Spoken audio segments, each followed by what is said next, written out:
사실 이응로 스님은 제가 86년 정도에 이 파리의 그랑팔레라는 큰 미술관 전시하는 곳이 있습니다.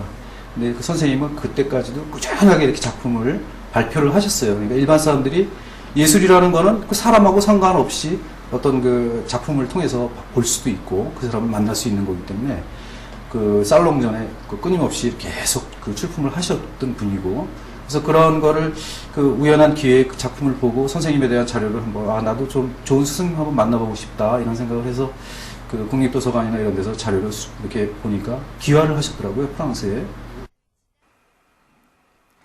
그러나 80년대 조국에서 전해지는 민주화 운동은 이응로가 새로운 작품 세계를 펼치는 자극제가 된다.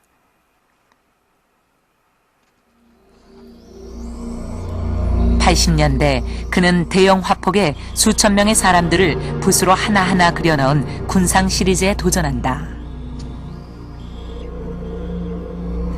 이 그림을 보는 한국 사람은 80년 광주나 학생들의 시위를 연상했고, 유럽 사람은 반핵운동을 연상했다.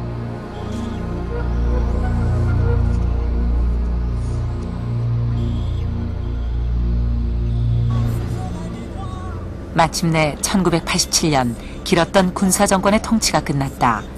그것은 깊이 인물이었던 이응로의 삶에도 변화를 가져왔다.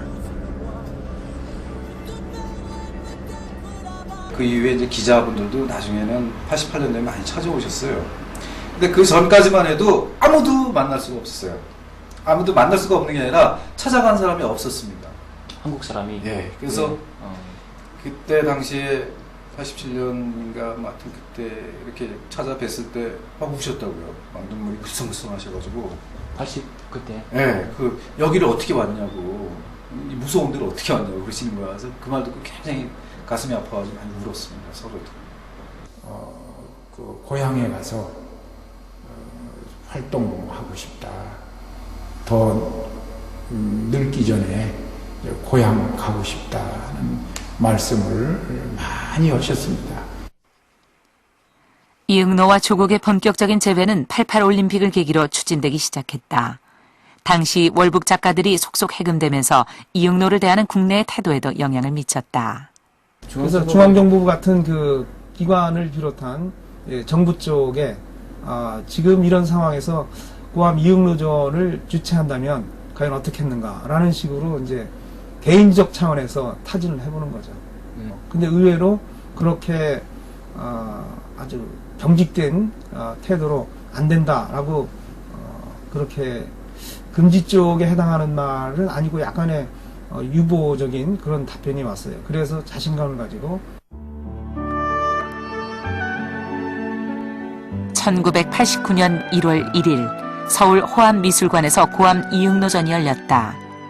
윤정이 백건우 사건 이후 잊혀졌던 그의 작품이 12년 세월을 넘어 한국 땅에 선보이는 자리였다.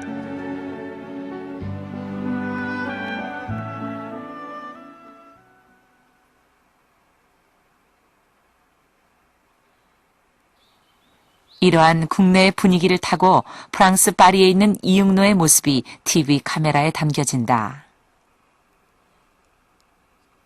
작업실에서 만난 이응로. 1958년 조국을 떠난 후 그림보다 동백림 사건이나 윤정의 백건우 납치 미수 사건으로 더 유명했던 사람. 그러나 이곳에서 만난 이응로는 아직도 분놀림에 힘과 기백을 잃지 않은 85살의 노화가였다. 고암 선생님 80이 넘으셨는데도 아주 참 정정하시군요. 요즘도 그렇게 비우시면 전 다행합니다. 요즘도 작품 활동을 많이 하고 계시죠? 그냥 눈 뜨면 자기 전까지는 그저 그림뿐입니다. 네네. 그의 모든 작품에 흐르는 정신은 오직 하나. 우리의 미술이 무엇인가, 그것을 어떻게 현대화해야 하는가 하는 것이었다.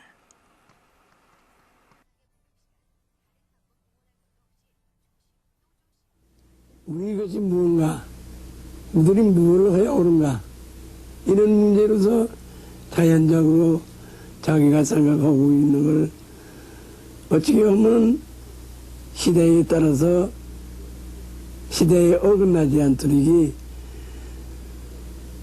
그 시대에 맞는 일을 해서 서로가 즐거울 수 있는 일을 할 것인가. 네. 그런 것이 이제 항상 연구하는 것이죠. 네.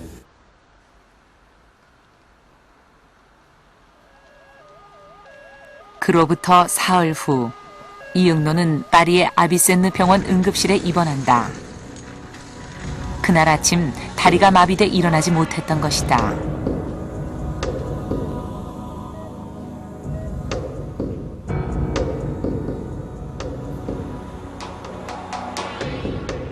하룻밤을 겨우 넘긴 그는 결국 다음날 새벽 5시 홀로 세상을 떠난다. 조국에서 전시회가 열린 지 열흘 만의 일이었다. 거기서 그날 쪽으로 지는데 내가 이제 오니까 뭐라고 하느냐 하면은 내일 아침 올 적에 이렇게 이제 틀니하고 안경을 가지고 오라고. 그래서 그럼 그렇게 하겠다고. 그러고서는 이제 우리가 들어왔죠. 들어오는데 당시 마음이 좀 싫진 않아요. 그랬더니 그날 아침 5시 병원에서 이제 가셨어요.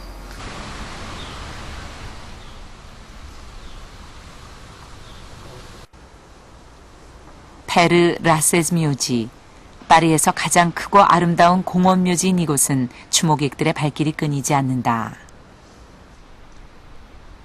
에디트 피아프, 쇼팽, 이사도라 덩컨 등 한 시대 사람들의 마음을 사로잡았던 유명 예술인들이 잠들어 있는 탓이다.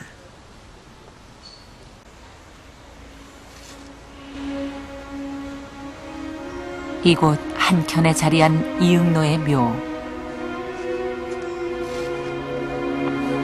죽는 날까지 고향을 그리워했지만 조국의 분단에 의해 상처받았던 이응노는 이렇듯 외롭게 이국 땅에 묻혀 있다.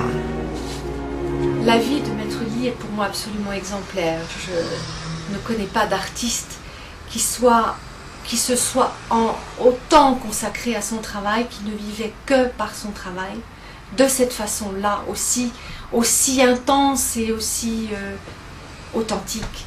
En tout cas, quelque chose qui toujours va savoir vous toucher. Et vous toucher au cœur, pas vous toucher intellectuellement. Quelque chose qui vous touche droit au cœur, vraiment. Et sa vie personnelle, c'était un homme, je ne connaissais pas bien sa vie personnelle, parce que c'était un homme qui était un peu secret, qui avait sa vie un peu cachée, qu'on ne connaissait pas. Il travaillait chez lui, il était renfermé dans sa maison, il travaillait tout le temps. C'était un très très grand travailleur. J'ai jamais vu un homme aussi travailleur que lui, n'est-ce pas? Unoli est terriblement un homme extrêmement merveilleux. 이응노가 죽은 후 15년의 세월. 그동안 많은 것이 변했다. 현재 국립현대미술관에서는 특별한 전시회가 열리고 있다. 고암 탄생 100주년 기념 전시회. 이 전시회가 국립현대미술관에서 열린다는 것은 그 자체로 기념비적인 사건이다. 이것은 이응노의 예술이 국가적으로 공인받았음을 의미한다.